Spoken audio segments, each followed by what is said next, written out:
भारत ने आज ऐसा रक्षा सौदा कर दिया है जिसने चीन की टेंशन बढ़ा दी है। पहली बार किसी विदेशी देश ने भारत की स्वदेशी एस्ट्रा मिसाइल खरीदने का फैसला किया है और यह सिर्फ एक डील नहीं बल्कि इंडो पैसिफिक में बदलते शक्ति संतुलन का बड़ा संकेत है। इंडोनेशिया आधिकारिक तौर पर भारत की स्वदेशी Astra beyond visual range air to air missile खरीदने वाला पहला विदेशी देश बन गया है। यह समझौता प्रधानमंत्री नरेंद्र मोदी और इंडोनेशिया के राष्ट्रपति प्रबोवो सुबियांतो की मौजूदगी में हुआ। खास बात यह है कि एस्ट्रा मिसाइल पूरी तरह डीआरडीओ द्वारा भारत में विकसित की गई है और इसके निर्माण में किसी विदेशी तकनीक की मदद नहीं ली गई। इससे भारत की मेक इन इंडिया और आत्मनिर्भर भारत पहल को वैश्विक स्तर पर बड़ी सफलता मिली है। तकनीकी रूप से अस्त्र एक अत्याधुनिक behind visual range air to air missile है। यह लगभग मैक 4.5 यानी ध्वनि की गति से 4.5 गुना तेज रफ्तार से उड़ती है। इसकी इफेक्टिव स्ट्राइक कैपेबिलिटी 80 से 110 किलोमीटर है, जबकि विशेष परिस्थितियों में यह 160 किलोमीटर तक दुश्मन के लड़ाकू विमान को निशाना बना सकती है। इसमें active radar Sikar, inertial navigation system, mid course data link और हाई एक्सप्लोसिव फ्रैगमेंटेशन वॉरहेड जैसी आधुनिक तकनीकें लगी हैं, जो इसे इलेक्ट्रॉनिक जैमिंग के बीच भी बेहद सटीक बनाती हैं। इंडोनेशिया इस मिसाइल को अपने Su-30 और Su-27 लड़ाकू विमानों पर तैनात करेगा। इसके साथ ही दोनों देशों के बीच ब्राह्मोस सिस्टम पर सहयोग और समुद्री सुरक्षा बढ़ाने के लिए भी महत्वपूर्ण समझौते हुए हैं। इसके अलावा रणनीतिक रूप से बेहद महत्वपूर्ण साबंग पोर्ट के संयुक्त विकास पर भी सहमति बनी है, जो मलक्का जलडमरू मध्य के बेहद करीब स्थित है। यही वजह है कि यह समझौता चीन के लिए भी एक बड़ा रणनीतिक संदेश माना जा रहा है।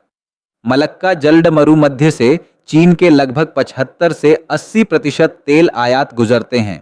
यदि भारत और इंडोनेशिया इस क्षेत्र में अपनी सामरिक मौजूदगी मजबूत करते हैं तो भारतीय नौसेना और दोनों देशों की समुद्री निगरानी क्षमता काफी बढ़ जाएगी। इससे हिंद महासागर में चीनी युद्धपोतों और पनडुब्बियों की गतिविधियों पर अधिक प्रभावी नजर रखी जा सकेगी। दूसरी ओर एस्ट्रा मिसाइल से लैस इंडोनेशियाई वायुसेना क्षेत्रीय वायु शक्ति संतुलन को मजबूत करेगी और किसी भी संभावित चीनी हवाई चुनौती का अधिक प्रभावी ढंग से मुकाबला करने में सक्षम होगी।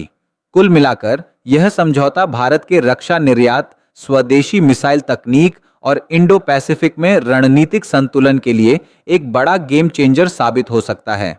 अगर Pinaka long range guided rocket की तकनीकी क्षमता की बात करें तो यह भारत की सबसे आधुनिक रॉकेट आर्टिलरी प्रणालियों में से एक है।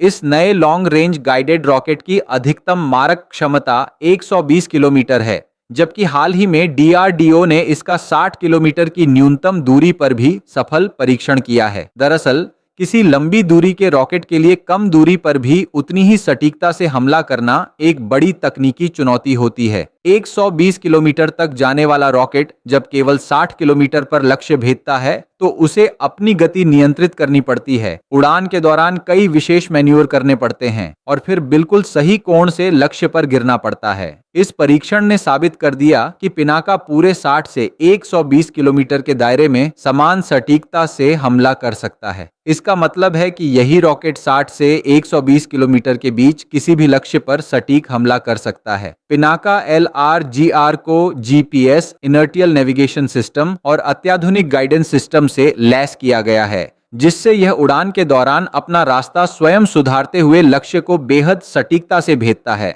इसकी सर्कुलर एरर प्रोबेबल केवल कुछ मीटर मानी जाती है, यानी लक्ष्य से चूकने की संभावना बहुत कम होती है।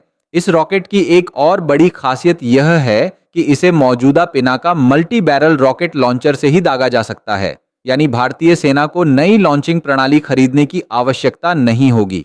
एक पिनाका बैटरी में 6 लॉन्चर होते हैं और यह केवल 44 सेकंड में 72 रॉकेट दाग सकती है। इससे लगभग 1000 गुणा 800 मीटर क्षेत्र में दुश्मन के bunker, command centre, radar station, artillery gun और लॉजिस्टिक बेस को कुछ ही सेकंड में तबाह किया जा सकता है। भविष्य में डीआरडीओ इसके 300 किलोमीटर और 450 किलोमीटर रेंज वाले संस्करणों पर भी काम कर रहा है, जिससे भारतीय सेना की लंबी दूरी से सटीक हमला करने की क्षमता कई गुना बढ़ जाएगी।